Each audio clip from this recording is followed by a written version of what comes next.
আসসালামু আলাইকুম, আশা করি সবাই ভালো আছেন। আজকে ইফতারের জন্য করাম বেগুনি।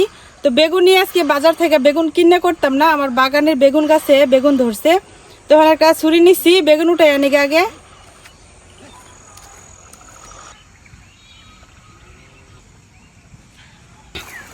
এই যে একটা বেগুন গাছ, এটার মধ্যে একটা মাত্র বেগুনি হয়েছে, আর ওই যে ছোট ছোট বেগুন হইতেছে। এই যে এই বেগুনটা উঠাইনি আমি এখন এক কান্দা কাটছি, ভাঙছে আর এক কানা বেগুন আছে লম্বা হয়েছে, এটা উড়াই নিলাম। এই যে দুইটা বেগুন হয়ে গেছে। ওই সাইডের গাছের মধ্যে একটা বেগুন আছে, বড় হয়েছে দেখছিলাম, আমি দেখলাম বড় বেগুনটা দেখটা আছে। এটা একবারে চিকন, এটা দিয়ে হইতো না। আরো আছে যেগুলা ছোট ছোট হইতাছে মাত্র। তো এই দুইটা পাইছি একটু বড়, এই দুইটা দিয়ে করা লাগবো মনে হইতাছে আজকে। এই সাইডের গাছগুলা ছোট ছোট, তারপরে এখানে একটা বেগুন হইছে অনেক লম্বা, কিন্তু বেগুনটা একদম এই যে চিকন। এই এত চিকন বেগুন দিয়ে তো বেগুনি করলে মানে বেগুনি ভালো হইতো না। তো এটা উড়াইতাম না, এটা থাকুক, তরকারি রান্না করা যাবে। তো যাই, এই দুইটা বেগুন দিয়ে আজকে করাম বেগুনি। প্রথমে আমি বেগুনগুলা কাটতে নিলাম।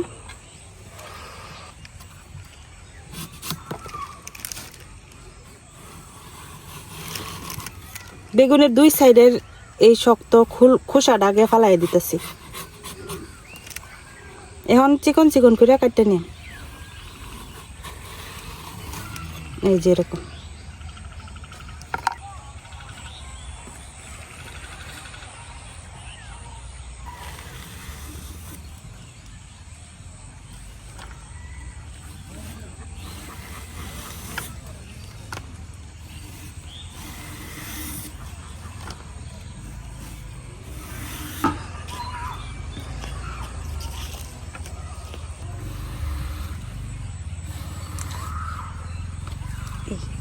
এই বেগুনটা যে লম্বা ছিল, কিন্তু এটি আরো অনেক বড় হইব, ভিতরে একটা আরো বিচি হয়েছে না এখনো।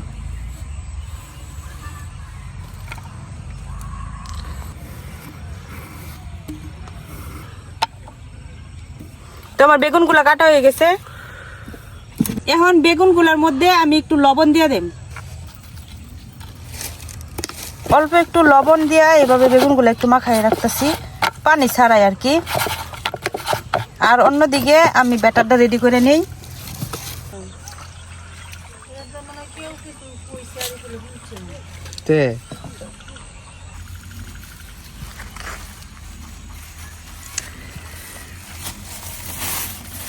এখন বেগুনির ব্যাটারটা করে নিলাম। এখানে নিয়ে নিছি বেসন। এখন বেসনের অর্ধেক নিয়ে নিতেছি ময়দা,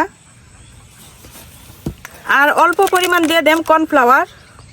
এটা না দিলেও চলে, তারপর আমার কাছে যেহেতু আছে অল্প একটু দিয়ে দিই। এখন বেসন, ময়দা, কর্নফ্লাওয়ার এসব কিছু পানি দিয়ে ভালো করে গুলাই নিলাম।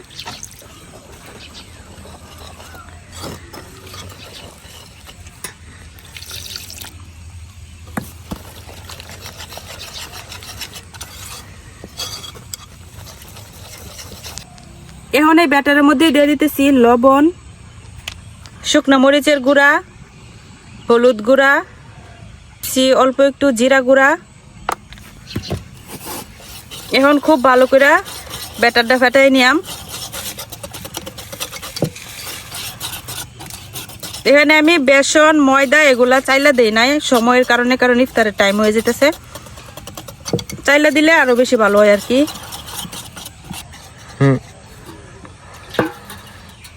ইফতারের টাইম হয়ে যেতেছে, আর মাত্র 15 মিনিট সময় আছে। এই সময়ের ভিতরে আমার বেগুনিগুলা বানায় শেষ করতে হবে, যার কারণে আমি কিন্তু বেসন, ময়দা এগুলা চাইলা দেই নাই, তবে চাইলা দিলে অনেক ভালো হয়। তো এদিকে আমার বেসনের ব্যাটারটাও রেডি। এখন চুলাটা ঝটপট ধরাই নেই। জিদ্দে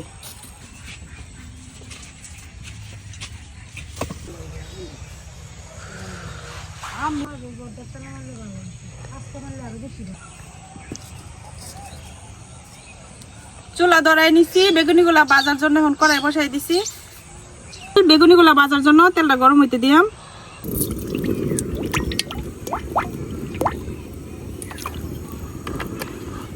এদিকে তেল গরম হইতে থাকুক আর আমার ব্যাটার তো রেডি। এখন শেষ মুহূর্তে ব্যাটারের মধ্যে আমি দিয়ে দেব 1 চিমটি পরিমাণ খাবার সোডা, সামান্য পরিমাণ খাবার সোডা দিয়ে দিতেছি।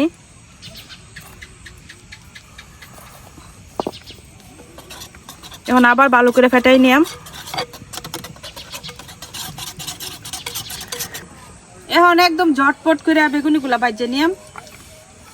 তো এখানে আমি একটা বেগুনের পিস নিলাম আর এবার বেসনের চুবাইয়া তেলে দিয়ে দেন।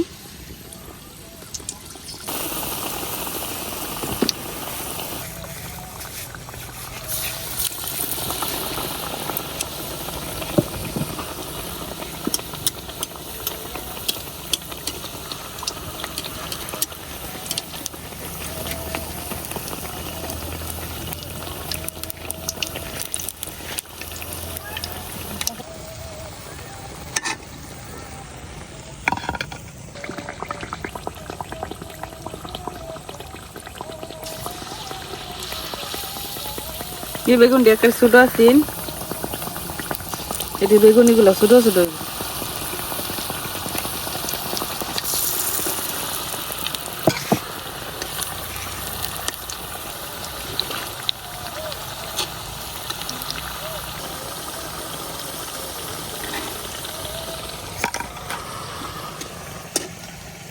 বেগুনিগুলো এক একটা এক এক সাইজের হইতেছে, কারণ আমার নিজের গাছের বেগুন দিয়ে করছি।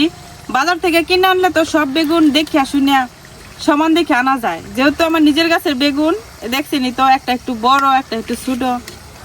তারপরে তো শান্তি, সারাদিন রোজা রাখার পরে নিজের গাছের সবজি দিয়ে ইফতার করা, নিজের গাছের বেগুন দিয়ে বেগুনি বানাইয়া ইফতার করা, এটা তো অন্যরকম মজা।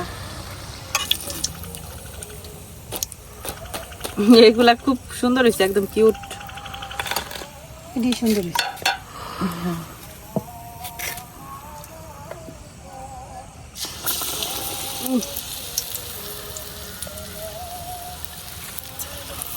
সময় খুব কম, 10 মিনিট আর মাত্র 10 মিনিট আছে। এই 10 মিনিটে আশা করি হয়ে যাবো ভাজা,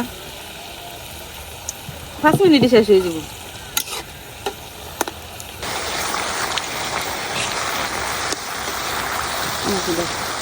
এইখানে যদিও আমার বেগুনগুলার মানে সাইজ সুন্দর না, তারপরে কিন্তু দেখেন আমার প্রত্যেকটা বেগুনই কিন্তু খুব সুন্দর করে ফুলছে। তো আমি যে সোডাটা ব্যবহার করছি অল্প একটু পরিমাণ হইলেও সবার লাস্টে সোডাটা ব্যবহার করলে এই সোডাটার কাজ করে। আবার শুরুতে যদি সোডা দিয়ে মাখায় এলানি যায় তাইলে অনেক সময় দেখা যায় বেগুন ফুলবার চায় না।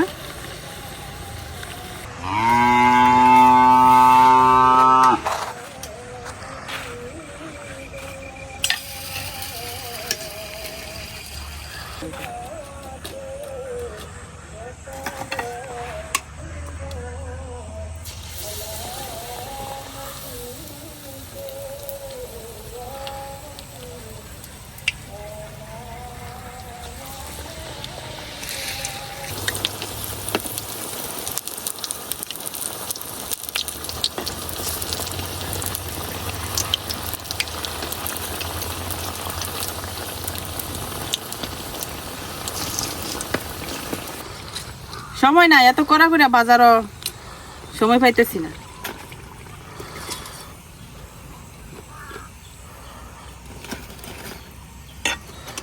এই তো শেষ, আর কয়েকটা আছে, এটা একবার দিলেই হয়ে যাবে।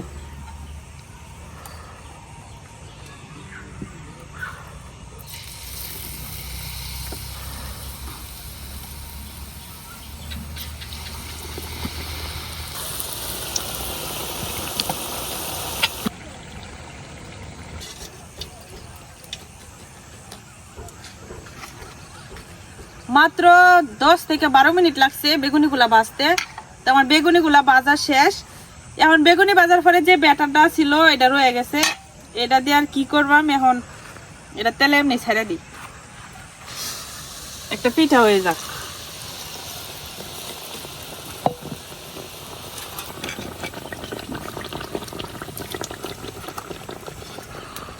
তো এই তো তৈরি হয়ে গেছে আমার নিজের গাছের বেগুন দিয়া একদম গরম গরম বেগুনি, মানে নগদ উঠাইলাম একদম ফ্রেশ, উঠাইয়া নগদ বেগুনি বানাইলাম আর এটা দিয়ে ইফতার করাম। তো ইফতারের সময় হয়ে গেছে, আর 2-3 মিনিটের মতো আছে। আজকে এখানেই শেষ করতেছি। সবাই ভালো থাকবেন, সুস্থ থাকবেন, আল্লাহ হাফেজ।